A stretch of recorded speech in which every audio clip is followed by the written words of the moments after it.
Okay. Hello and welcome everybody to this Health Policy and Systems Division noon meeting. Do come in, sir. This is the noon meeting. You're welcome. Thank you. So we all went to Liverpool, and some of us came back with colds, so don't come very close to me. And it was a big team that went to Liverpool, and what we want to do, hi Sue. What we want to do is share some of the experience of Liverpool with you all, and so there's a team who's going to be doing that. I want to start by just giving you a bit of a background in case you're not familiar with Health Systems Global and the symposia that have been running. And then after I've done a bit of a background, Marsha's going to talk to the themes of the conference and some of the highlights. We're hoping that Soraya Elika, who's from the City of Cape Town, who was with us in Liverpool, will be able to drop by between meetings to talk to her experience of Liverpool. Ellen is going to talk about the Symposium Statement, which I'll explain a bit more, and the nature of HPS as an activist field.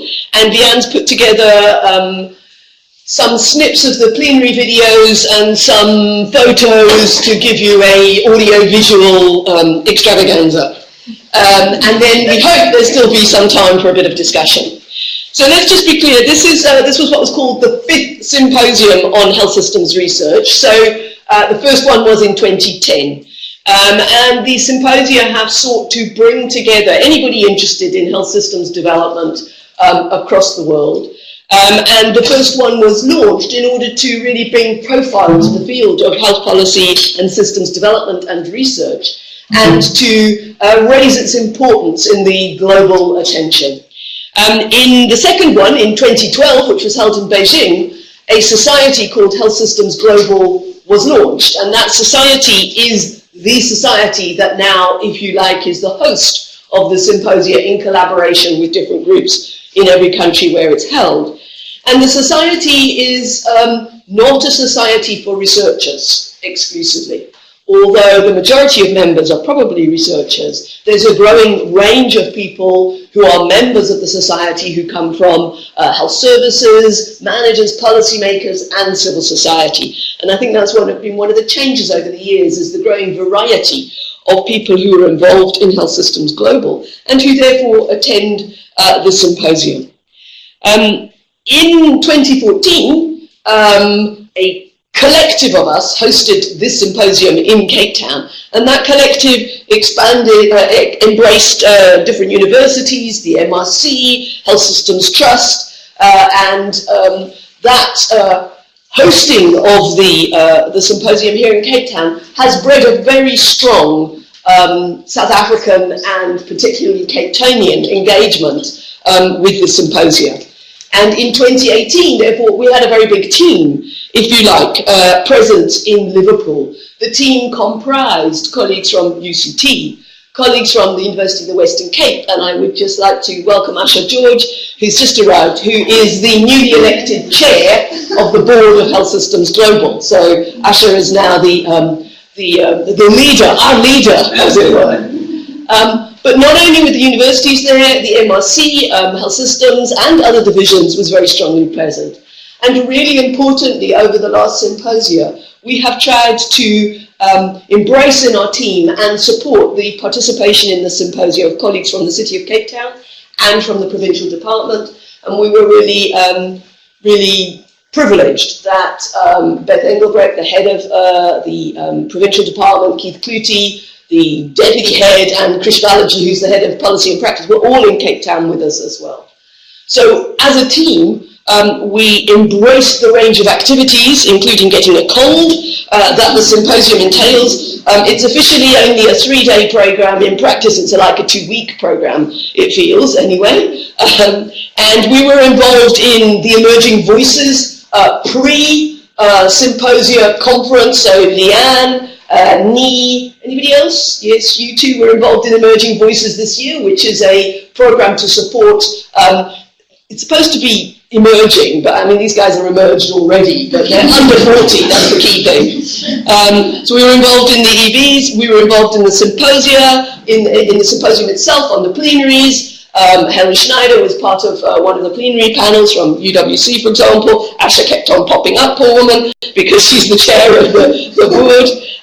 We were involved in what are called thematic working groups, which are specialist there are 10 thematic working groups. The society each focuses on a particular theme. We're involved in a variety of them, from teaching and learning to social science approaches and their relevance to health systems development. We launched, Marsha and I are the co-editors of a new reader on health policy analysis, and we've just received copies of the reader, and they are very heavy. But we do have some available, which is a complement to the previous reader on HPSR that was launched some years ago.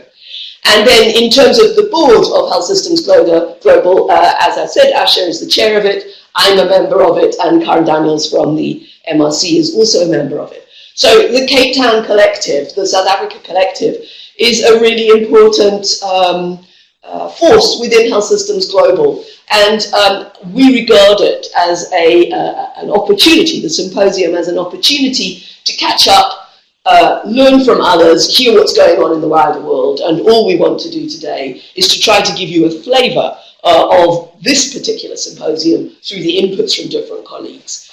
And certainly at the end, try to leave a bit of time for some questions or comments. There are other people in the room who were there. There are other people who have been to other symposia. Let's see if we can make time. But my last concluding point before I go to Marsha is, this is the field to be in, guys. If you're not here,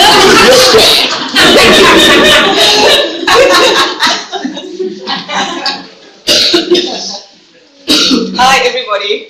So my task is just to give you an overview of what the themes were for the conference. So essentially, people submitted abstracts according to these themes. And so I'm going to give you a sense of that. Actually, I hope I do a good enough job. So firstly, the overall theme was advancing health systems for all in the SDG era. And I think two concepts to think about in that is the idea of health for all. So I think they were really affirming the goal of Alma Ata and reminding us, especially in the current times that we're in, of the need to focus on health for all people. The SDG era is probably a good way of thinking about that, because the SDGs go beyond the MDGs in that they don't only focus on low and middle income countries, they focus on the accountability of rich countries as well and their role in providing health for all or not providing. And as you can see,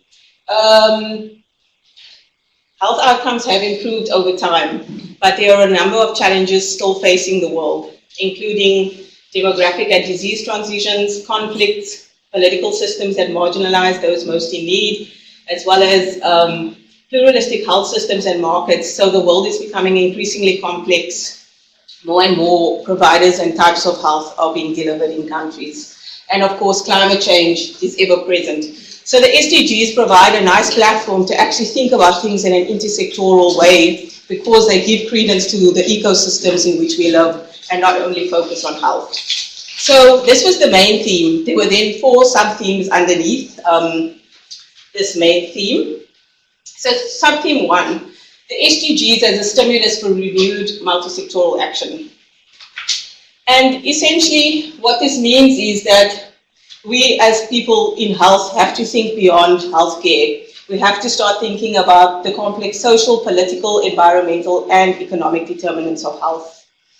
And of course, I'm sure we all recognize the importance of the social determinants of health. So the conference specifically sought to bring people together to ask the question, how can we work across sectors to achieve shared goals of social development? And of course, this requires new ways of working, and people were then invited to come and give their experiences and research on different ways of working. So one example is, well, Eleanor shared the example with me that Renee Lewinson shared. She said that it's time that we think differently about, for example, health impact assessments, that we actually have to think about when, for example, the extraction sector comes to communities, how does that impact on the waste? How does that impact on the supply of water? What does that mean for how people live and work in those communities, who's new, who's old, and often these industries arrive and they change the shape of communities very quickly. So we have to start thinking together about what health impact assessment really means. And often those are the kinds of things that are used to determine whether sectors are or are not allowed to live and work in places, amongst many other considerations being financial. And often those two powers are then contested. The second sub-theme was polemic and pragmatism, engaging the private sector in moving toward UHC. So Alma Ata was premised largely on the idea of a public health system. But of course, we know that over the last few decades, there's a growing private sector. And they're often heterogeneous, they're often weakly regulated and poorly linked to the rest of the health system. And they are evolving very quickly. So we know this because it's not only to provide healthcare, of course there are investment opportunities in health. It's a commodity, well they often treat it as a commodity. So one of the questions that was considered was how best to consider the role of the private sector in delivering and financing healthcare. And there were a number of discussions on this because the private sector, of course, is not just big private sector that's looking to make money. So definitions are important. The way we think about the private sector is important. So there's also the not-for-private sector. And do we basically, as in polemic, we have huge ideological differences between the private and public sector at times, but how can we be pragmatic? So think about solutions in pragmatic ways, while also recognizing and thinking critically about working together. So people were invited to consider the role of the private sector in delivering and financing healthcare. Sub-theme 3, I'm just watching my time, leaving no one behind, health systems that deliver for all. So Alma Ata had stated that health systems should form the backbone of social protection. And this was a really big theme in the conference that you could hear a lot of people talking about, this idea of health for all. So who is all, and how can we make sure that all are covered? And as I've said before, we know that many people are slipping through the safety net that societies are supposed to provide, and climate change and conflict are pushing people to places where they are underserviced, and political systems are actively trying to ignore or get rid of them. So the question was asked, how can health systems be mobilized to form the backbone of social protection for vulnerable groups? And then the last one was thinking again about community health systems. And of course, Alma Ata was especially concerned with community health systems and had stated that the importance of health services close to where people live and of community participation. But we know that the idea of community is shifting over time because of transitions, because of movement, because of conflict again, because of climate change. So people are constantly moving. So we constantly have to think about ways of engaging with communities. And so the question was asked, how should health systems engage communities to achieve universal health coverage? And so these are the themes that people were invited to submit abstracts, and there were great plenary sessions which are available online where people, experts in the field specifically speak to these topics. So I invite you to watch them and there'll be questions later so you can ask some of us. Thank you. Great, thanks, Marsha. So that gives you a sense of the flavour of the discussions, and as you can see, it was not about healthcare. It was about health systems playing a broader role in society, and that's really important to understand this field. We're going to ask Eleanor now to speak a little bit about research that is political and has an activist agenda, and I think to reflect a little bit on the statement. Is that correct? Yes, I'd like to combine those two. Okay, so let me just clarify statements before you go. So every symposium ends with a statement that is a reflection on the discussions that have happened throughout the course of the however many days we're all there. And the statements are intended to be a tool that people can use after the conference to take forward some of the discussions and actions that have been identified. Thank you. And we're passing around some badges. So Oh yeah. That's super cool. Like this, the badges are like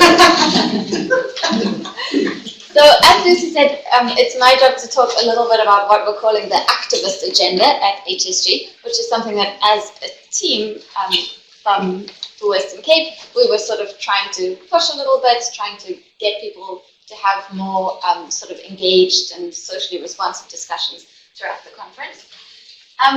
So Liverpool had we had, I think, 2,400 participants there from 146 countries.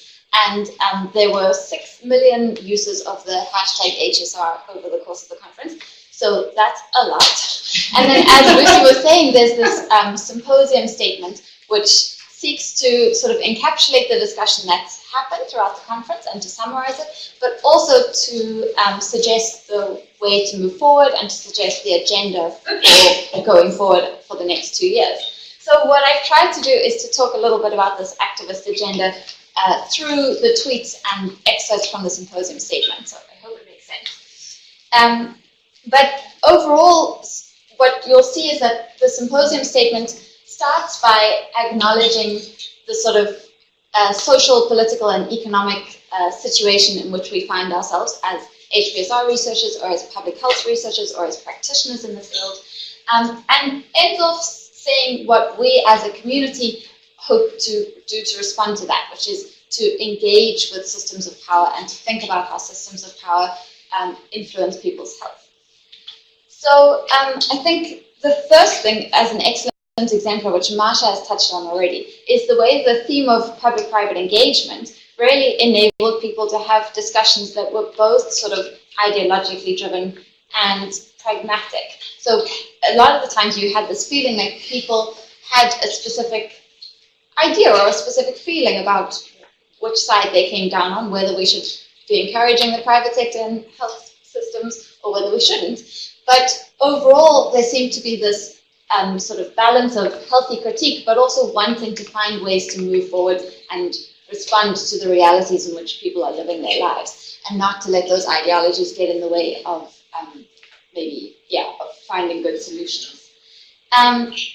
But also then, so acknowledging the need to find good solutions, there's also this need to acknowledge that what money creates in our society is some imbalances of power. And I really liked this tweet because it happened during one of the plenary sessions on public-private engagement, and it was the panelist was talking about how it's not so hard to regulate the private sector, and you can do it well.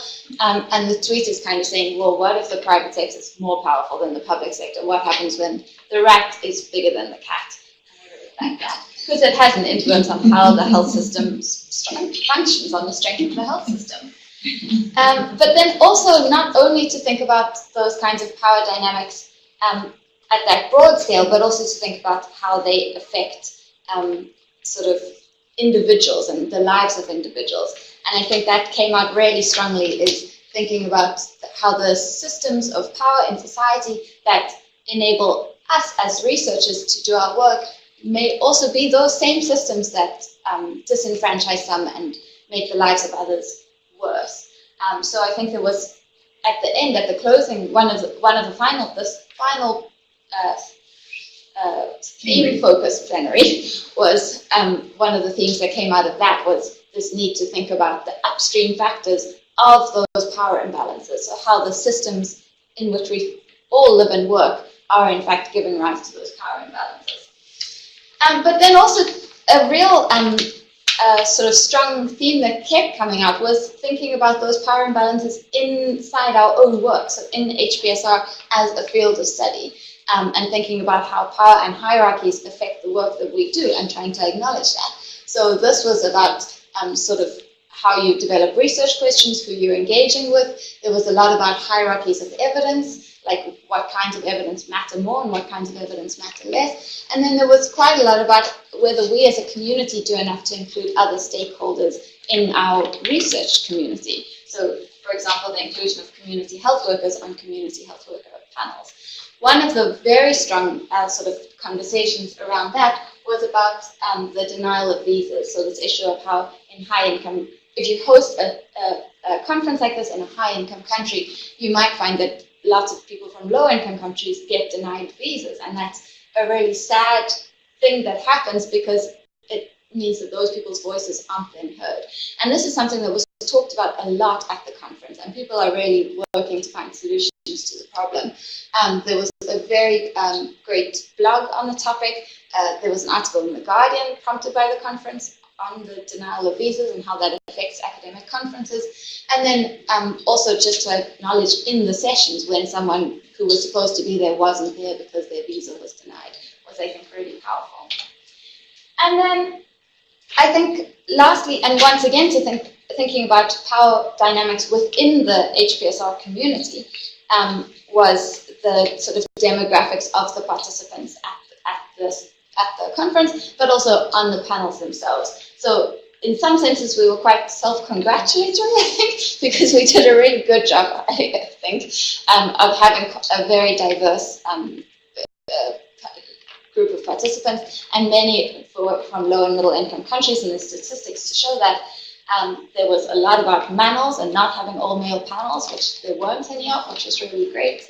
But then I also think there was quite a strong call to start getting more of the frontline health workers and, in fact, patients and individuals and different kinds of people who are engaged in the field into the panels, not just necessarily as participants at the conference, but sitting on the stage and giving their thoughts and opinions. And I think to conclude, all I can say is that I hope at HSR 2020, which will be in Dubai, that the sort of activist agenda comes out even stronger. Great. So now Leon's put together some audio-visual stuff to keep us entertained.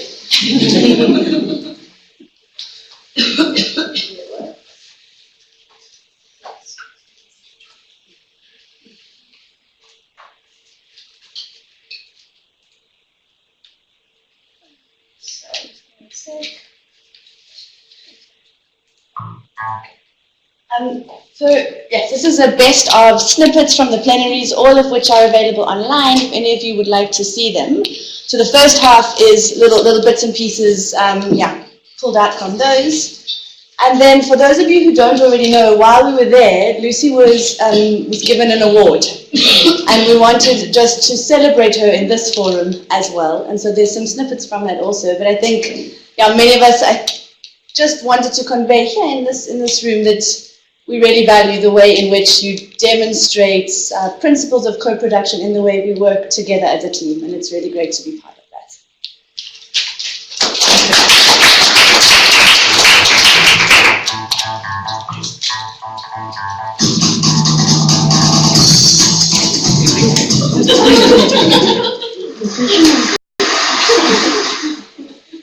The question is, how are we going to deliver integrated indivisible SDGs?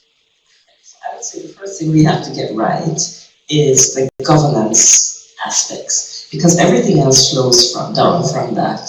And we have not yet created good structures across agencies for us to work well. Let's move to Evelyn.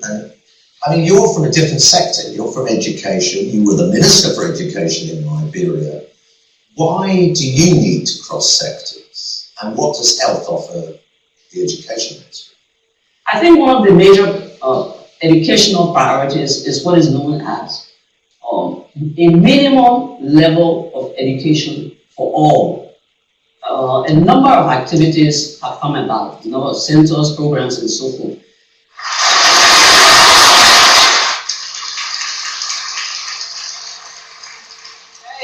We still say in our rhetoric, without community health systems, we won't realise the right to health. We won't get towards health for all. Why do you feel community health systems is essential in your work and in your context? Thanks, Commandant. I think the evidence base for action and intervention in the community health system is very clear. That it increases access to care. It can provide an important safety net for vulnerable households and individuals. And it can also be a site of mobilization, collective action around the social determinants of health. If we had CHWs or members of the community health system sitting on the panel, they would reflect, I think, a very different narrative to the very idealized, romantic ideas and a much more troubled representation of what actually goes down there, which doesn't mean it doesn't have huge potential and you know, that there is capability, but that one has to not see it as simple and easy and cheap. One of the big challenges is the assumption that people in community health systems have a lot of spare time and are able and willing to volunteer on a mass scale for large amounts of their time, in particular women. I'd like to do is to generate a mini word cloud here amongst our panelists. I'd like you to say the one word or a very brief phrase about when you think about the private sector in UHC, what is the idea that comes to mind? So Gitunji, can I ask you to start? I think the first thing I would say is that those who have lived in life deserve more in law. Happy. Yes, asymmetry between public and private. That's a lack of technology. I would say two words: inevitable, which sounds like it could be begrudging or not. And the second word is opportunity. The private sector delivers most primary healthcare services, so it's a bit inevitable. The question is, will it be pro-poor? Will it be high quality? And with that, I think there's a lot of opportunity. That just repeats, social logic has to prevail over profit logic. Social accountability and social regulation. Well, I go for incentives. No, by no means the complete explanation of anyone's behaviour, but we ignore them at our peril.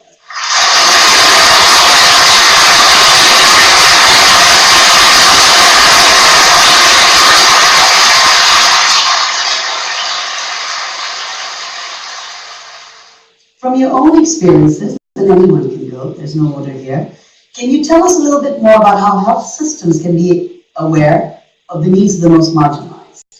Any key reflections? To me, this project of leaving no one behind assumes that those who are left behind or who we need to take forward or whatever agree with the terms on which it's going to happen. Conversational equity tends to be like this, like almost as if there's a limited pie and we're all vying for that without challenging that why is the pie so small. And you know, we talk about extreme poverty, and there was a meme when the SDG conversation was going on that maybe one of the goals should be end extreme wealth, not end extreme poverty. And so, when you talk about community participation, how do you center stage community concerns and communities' ideas of, and who in the community are we talking about? Who are the people who are going to make decisions about their own lives? And I think we need to revitalize that concept in a more political way, given how it's played out over the last 40 years since I've gone down. The book that Sabina mentioned that I've been working on is about the politics of a catastrophic cholera outbreak. Over a 10-month period, cholera infected nearly 100,000 people and claimed over 4,000 lives in the process, thereby making it the most extensive cholera outbreak in modern African history, and also unusual for being associated with neither environmental catastrophe or open conflict. I think that African bureaucracies often get a bad rep, typically seen as sclerotic, slow-moving, and not well adapted to difficult circumstances. And yet my research showed that in some ways the opposite can also be true. I was struck and moved by the degree of civic commitment and imagination with which many of the people who were working during Zimbabwe's cholera outbreak negotiated what were extremely difficult circumstances, that despite apparent appearances of the government's posturing, there were in fact ways in which working through these bureaucracies much good could be done. And so in this sense, I would emphasize sort of optimistic message that a careful and intricate reading of the context of the politics that they are at play can mean that there is much greater scope to work within a system that appears at face value is completely broken.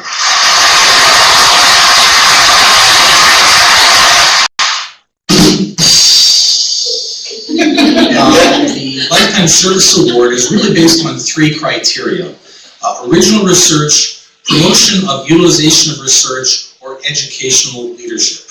And I have to say that when you hear this year's winner, you will note that she is really a winner in all 3 areas of the criteria. So it is my pleasure to announce that the winner of this year's award for lifetime service to the field of health policy and systems research is Professor Lucy Gilson.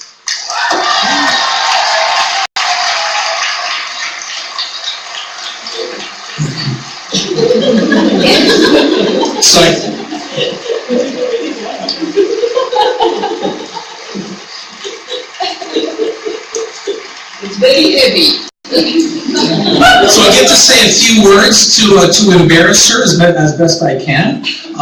Lucy, as many of you know, is the professor and head of the Health Policy and Systems Division in the School of Public Health and Family Medicine at the University of Cape Town, and if that weren't enough, is also a professor in Health Policy and Systems in the Department of Global Health and Development at the London School of Hygiene and Tropical Medicine.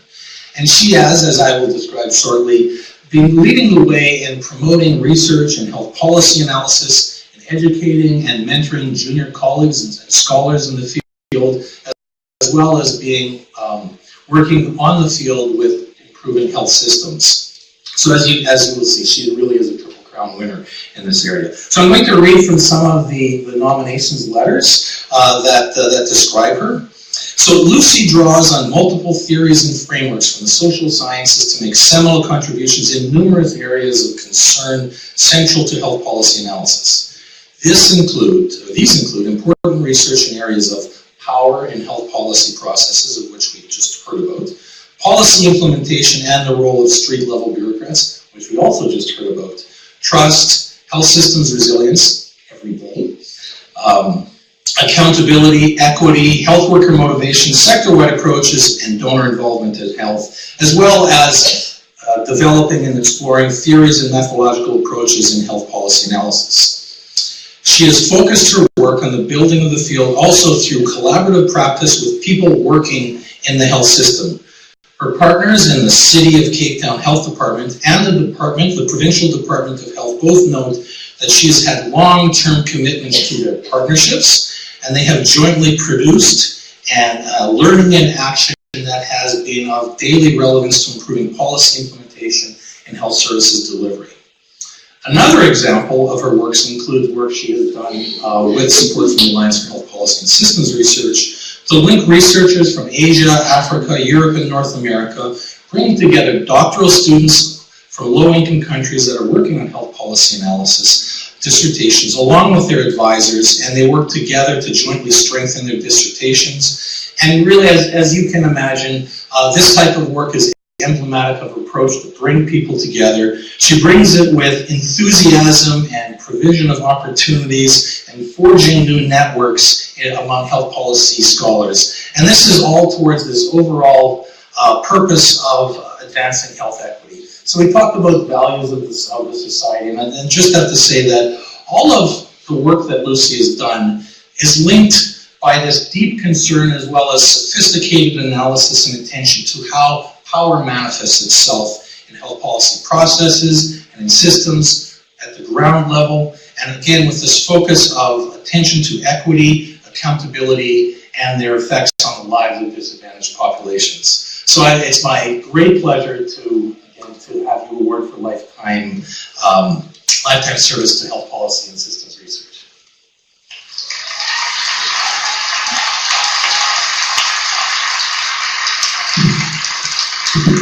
Thank you so much to the Alliance and to Health Systems Global. I am truly honoured by this award. When I was 26, I became a reluctant academic. I just finished working in Swaziland, Eswatini in the Ministry of Health, and I was going on to what I thought would be a practical career in health and development. But at that time, I was offered a job in the London School of Hygiene and Tropical Medicine to work with Anne Mills, and I was welcomed into the school also by Jill Walt. And these two inspiring mentors showed me that academia is a practical place, that the ivory tower should have no walls, that we should be open to and influenced by the world around us.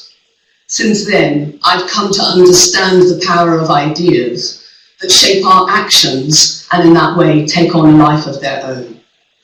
I've also come to understand the critical place or the critical role of universities in education.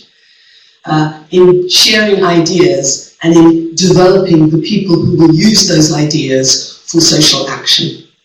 Health policy and systems research is an incredibly important field for social action. Health systems are a place of deepening social solidarity. I believe that the work we do in this society is inherently political because we are, notwithstanding the reversals, day by day, on a step-by-step basis, moving towards social justice. And in doing that, to maintain momentum, we must work collaboratively. And I have had the privilege of working with many collaboratives over my years. And I'd like particularly to thank 4 of them. Firstly, Equinet, an activist organisation that for more than 20 years has put equity and health on the agenda in Africa and has brought it alive in practice. Secondly, thanks to CHEPSA, a consortium of African and European universities whose teaching materials continue to spread the core ideas of HPSR. Thirdly, to my colleagues and friends in the CRESS and RESIST research programme consortia, for over 10 years we've researched and worked together, and we've seen the emergence of leaders in this field, today's leaders, tomorrow's leaders, who are making a difference in the health systems in which they work. Our experience shows that strengthening health systems and the people that will strengthen health systems just does take time. There are no magic bullets. It's a valuable investment. And finally, I want to thank my colleagues in the Cheshire Collaborative based in Cape Town, a collaborative of health managers, policymakers, researchers and educators. It is an incredible privilege to work with you. And whether you're here in Liverpool or at home in Cape Town, I thank you so much for the opportunity to continue to learn with you. Enkosi, ngiyabonga kakhulu, asante.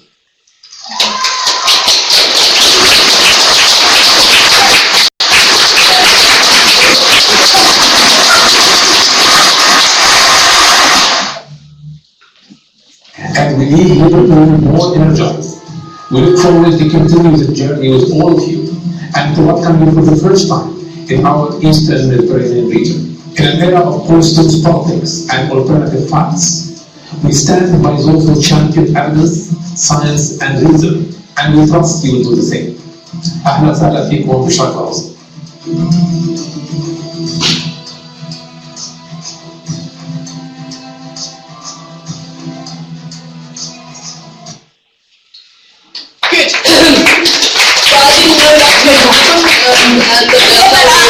The answer was going to be no, so I just didn't ask. What is really important is that in Cape Town in Liverpool we were a collective and we work together as a collective in Cape Town, and it's a real privilege to welcome Soraya Alako, who is the manager of Area South, one of the 4 City of Cape Town geographic areas, administrative areas. And Soraya has been a long-term collaborator and has been at every symposium except the first. So she has lots of experience at symposium, and we invited her to reflect a little bit on her experience in Liverpool, and thank you so much for being with us. Good afternoon, everyone, and my humble apologies for being late. Between the summer march in the town and parking, it was difficult to get here.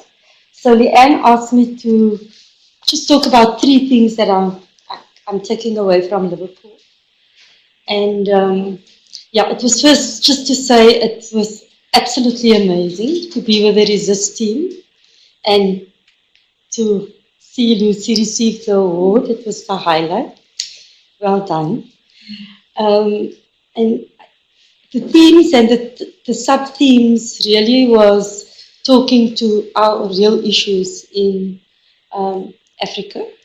And the conference itself was very, very participatory, which was lovely, and it wasn't presentations upon presentations upon presentations. So there were so many, and I had to think really what do I talk to here today. And the one session that I attended was the intersectionality and gender responsive health systems. And how do we as health services provide health systems that provide in all of the needs of these different communities. So when you look at women, women are, Asha, I can't talk to this. You should.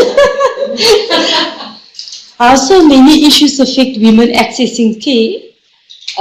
Poverty, violence, abuse, geography, where they stay, where they come from, ethnicity, color, race. And how do we provide services for these women, but in the same breath it's men, it's other gender, relations, etc., etc.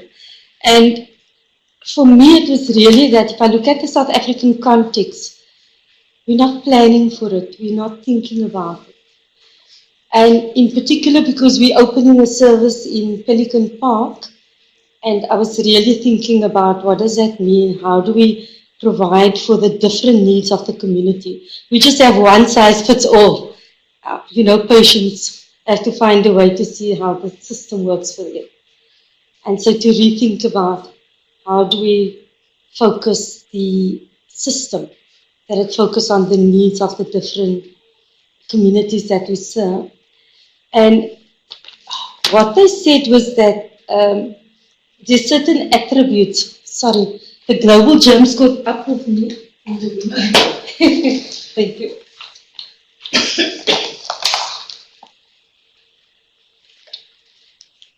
So there are certain attributes which equitable health systems can look at. So it's about governance policies which are gender sensitive. And that's a very laden statement, because what does it mean? And what does it mean for who? And so that really was unpacked at the conference. Health information, relevant disaggregated health information by sex and other social stratifiers, and how do that shape policy? Then provision and financing, that health services address the most urgent needs of men, women, and people of other gender across the lifespan and in appropriate manner. And then access should not be impeded because of financial, social, or geographic barriers. And then there was also a section talking about equitable opportunities for male and female health professionals working within the health system, and how equitable health outcomes amongst women and men and people of other genders. How do you look at it from a health information perspective, which I found very, very interesting. Intersectionality was also addressed in the last conference, but I seem to understand it a bit better this time around. Maybe it's the repetitive nature of it.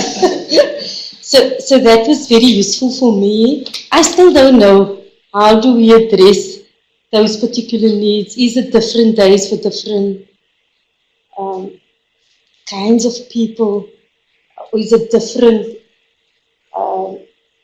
Saturdays, Sundays, so that I do know that TB affect more men.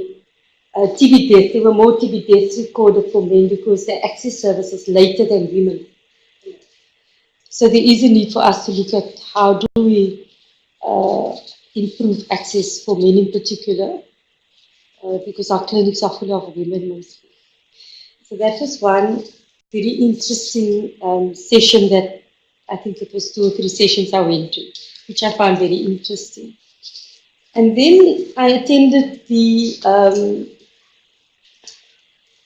Alma Ata 40th anniversary version by David Bishard, and it was he played the Jeopardy game, and it was fascinating to see that there is countries that made huge improvements over the last 40 years, and Bangladesh was one of them. And just some of the data that they shared was that the population growth in 1971 was 2.09, and in 2017 reduced to 1.05. The infant mortality rate per 1,000 live births was 148.6 in 1971, and it reduced to 28.2 in 2016. And the under 5 mortality rate, 222.7 to 34 in 2016, so it was amazing. The maternal mortality rate per 100,000 live births. In 1971, it was 3,000 and 196 in 2016.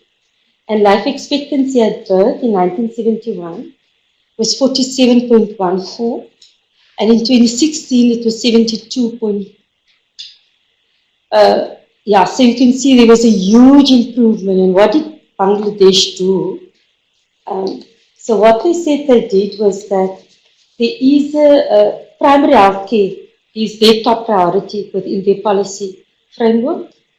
The countrywide network of health infrastructure focusing on rural areas, poor people, women and children, and it relates back to intersectionality, on your vulnerable groups and how you need to provide access for them. The policy platforms that they created continue in spite of regime changes, and then the pluralistic approach. They have the government, private sector, NGOs and donors, and they try to work better together, I suppose, than what we do in South Africa. And there is cooperation. There isn't a sense that it's a competition between the government and all these NGOs. And there is community engagement and participation where the local clinics are instrumental. And what I took back for me in particular is that community participation is really what is lacking within our primary healthcare platform. We don't engage the community much, and so we're going to try and make huge strides in efforts to really build that participation. And the last interesting session I went to was the strengthening regulation for patient safety, and it's a frontline staff perceptions on Kenya's regulatory reforms. And it was Kenya did what I suppose from a regulatory framework is similar to our ideal clinic inspections, where it's an authority that comes in, and they had 3 rounds of coming in and doing inspections. And over the 3 different occasions, there was feedback to the teams, and this is what the results shown.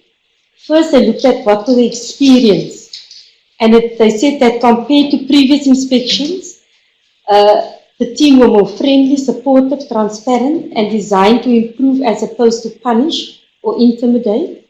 Some felt that inspections were disruptive, it was too long, there was no notice, and they were understaffing. Reduced opportunities for bribes. So, in Kenya's system, there's always bribes happening. And this time they used a standardized electronic checklist. However, they were isolated, unsuccessful cases of soliciting bribes. And then they developed a scorecard with the outcomes. And the scorecard perceptions were the use of the scorecard had mixed feelings. It was supported by high performers and opposed by poor performers. Some felt display of poor score would scare away patients. Others felt it is a motivation to improve. Most felt that the scorecard had more impact on the staff than on the patients. And some said it was good because, it's like when you do an exam and you get a low grade, the next time you want to get a better grade. It was on the notice board for everybody to see, so it could motivate you. But what it did result in, that they actually resulted in some closures of facilities. And the facility closures drew mixed feelings. There was immediate closure, so there were no grace periods given, and it impacted on the population. And people felt the closures were unfair. And then the regulatory body afterwards also delayed in issuing licenses again. And of course they did it within the private institutions and public. Most felt that the quality of the service had improved post all these 3 processes. Patient and staff safety, better waste management practices, better record keeping, establish of a triage system, the state purchased fire extinguishers and better signage. Public facilities, however, did not have control over any resources but they also felt it was a good way to advocate for more resources. There are things, so this is what one of the nurses says, there are things which are beyond our reach. Procurement of drugs and equipment, there's nothing much we can do because it's the government which should supply. So we just place orders. If they bring, well and good. If they don't, we work with what is available. So in conclusion, they felt that inspections are seen as legitimate and fair. It could build trust with inspectors.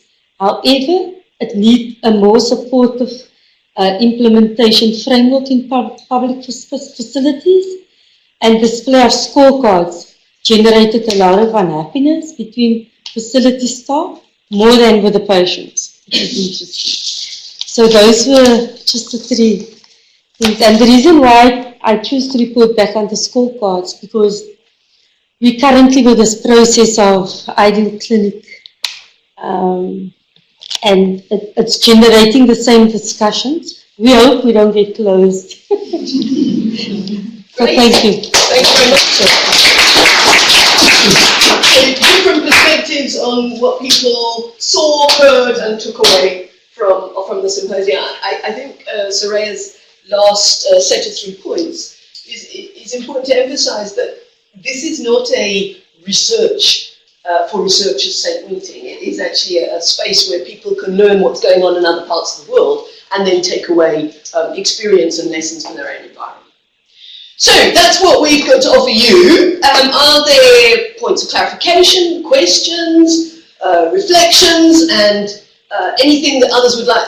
Those who were there, hold on. If nobody else says anything, then you get to have a chance. But would anybody else like to ask any points of clarification or offer any thoughts or reflections about the symposium? Other than how you don't get a cold. Jim. Lucy and panel and whoever were there, I'm interested in the comment that community health systems are still largely invisible. That was one of the conclusions that was shared.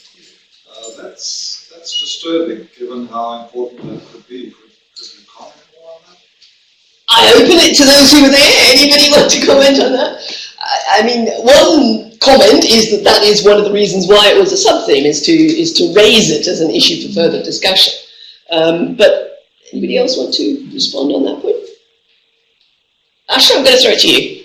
I think to a certain extent they thought there is a whole group of people who work on community health systems, but they're separated from people who are working on the universal health coverage reforms, who are studying ministries of finance, who work with engaging with the private sector. And one of the key purposes of the conference was to highlight, bring that community together, but also link them to these other discussions. But it's almost sort of felt like creating a silo in itself. There are people who have dedicated their lifetimes to working at the community level and strengthening community health systems, but they're not necessarily linked to many other massive reforms that are happening in the health system that have huge implications at community level. So that's my interpretation of that importance of visibility. It's very visible for activists and people working in that space, but we felt it's very important to link them to other spaces as well. But anybody else want to chip in? Okay, Jim, you look as though you. So there's a colleague. Is it a different point? So Jim, if I may just expand, that seems to reflect on who's present at the conference. But what interests me is that seems to be a reality in relation to formal health systems and communities generally, not just at the conference. Sure. And that's what this. Absolutely. Absolutely. I mean, I think that is a fair reflection, and why, therefore, it was important to bring it into the discussion. Thanks, Jim. So. Yeah, it's just relevance that all these 5,000 community-based organisations registered with PST, that means they update on an annual basis, that have one or other form of community health provision, and with a great range in that. And there's very little done in a systematic way to sequester the mental health system to engage with them. I mean, they do engage, but it's a chaotic environment. Sure. And I think that's in South Africa. So that's then across the world. there are reflections of that, if you like. Yeah. And in the symposium, I mean, the audience includes the global funders, the global players, as well as people at national level, so it's quite a diverse audience. If you go to hand. I'm just going to respond to that. I mean, yes, I think there's definitely acknowledgement of the valuable role community health systems do play, should play. But what we find instead is very little involvement of community health workers themselves in decision-making processes. As Helen pointed out, no community health workers on the panel about community health work or community health systems. No commitment to really valuing the way in which community health workers do build the health system, demonstrated by stipends instead of formal salaries, which I know is a debate all on its own, but I think that's some of the stuff, at least for me, that came out. You know, that on the one hand, yes, we value the contribution community health workers make to the health system, but do we really? Yes. And who is we? And who's part of the conversation? Marsha, you on the same point? Yeah. Okay, thank you. I mean, I think just a reflection from the conference, it was also about communities in transition. So flash floods, you know, moving whole communities. Communities might have a system, but then there's a whole new system, and migrants moving in, and then you have a new community. So it was also thinking conceptually about what is community and what does that mean in the context of a health system. I think also important then to emphasize that theme again. You know, the SDG theme opens up lines of dialogue and action that go beyond biomedical, the provision of biomedical care, and health systems as a field that opens that up. Melly.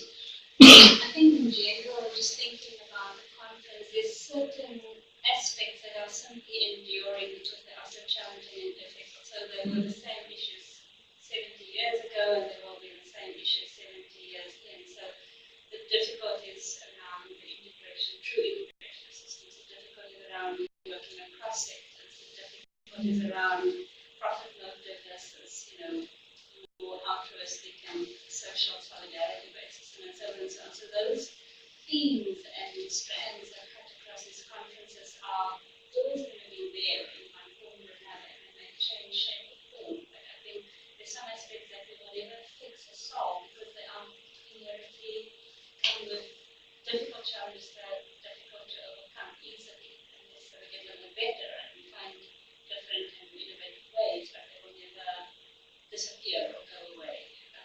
No magic bullets. Yeah, no magic bullets.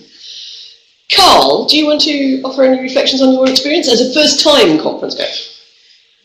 What I learned from the conference is how different agendas can then need to come with one voice. There's the UHC, there's SDG, there's many movements, which and the community health systems and primary health care in that case. But there's no one single voice that brings all these together to have one dynamic form or one voice, because each one is parallel and not integrated to come up with one voice. And the best thing I pick up is health is for home, hospitals. Yes, there were some great quotes. Health is for home, hospital is for repair. The one about the regulator, that was another good quote. And there were several others. So, colleagues, thank you. Thank you so much for your attention. We enjoyed ourselves. We learned a lot. We've just given you a snippet. We encourage you to go and look at the Health Systems Global website, look for the plenaries, look for the conference statement, think about coming with us in 2020. Thanks so much. Oh, Asha. And put you suggestions for the next theme. It is a very consultative process. So while Liverpool is over, preparations for July are up and running. So to the end of the month, we're welcoming inputs. So it's on Twitter, there's an email, and we really develop the theme from inputs from people. And later down the line, the scientific committee to screen all those abstracts. And there's multiple points in which you can get involved. And you're almost welcome. Thank you. Great, thanks so much, guys.